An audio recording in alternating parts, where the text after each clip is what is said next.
બુલડોઝરની strike 10 મહિનામાં 125 અસામાજિક તત્વોના ગેરકાયદેસર બાંધકામો તોડી પડાયા। ગાંધીધામ સહિતના પૂર્વ કચ્છ વિસ્તારમાં અસામાજિક તત્વો અને ભૂમાફિયાઓ વિરુદ્ધ પોલીસ તંત્ર દ્વારા લાલાંક કરવામાં આવી છે।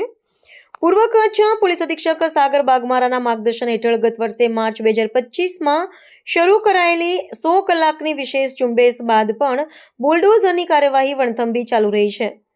છેલ્લા 10 મહિનાના ગાળામાં જિલ્લાના 14 પોલીસ મથકો હેઠળ આવતા વિવિધ વિસ્તારોમાં કુલ 125 જેટલા લુખ્ખા અને અસામાજિક તત્વો દ્વારા કરવામાં આવેલા ગેરકાયદેસર દબાણોને જમીનદોસ્ત કરવામાં આવ્યા છે।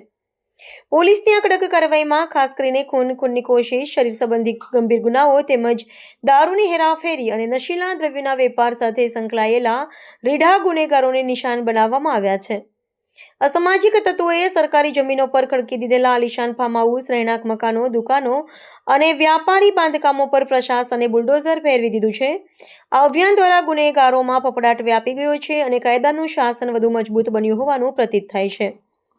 આ મેગા ઓપરેશનના પરિણામે પૂર્વ કચ્છ પોલીસે અત્યાર સુધીમાં અંદાજિત 500 એકર જેટલી સરકારી જમીન ભૂમાફિયાઓના ચુંગાલમાંથી મુક્ત કરાવી છે, જેની બજાર કિંમત આશરે 400 કરોડ રૂપિયા આંકવામાં આવી રહી છે।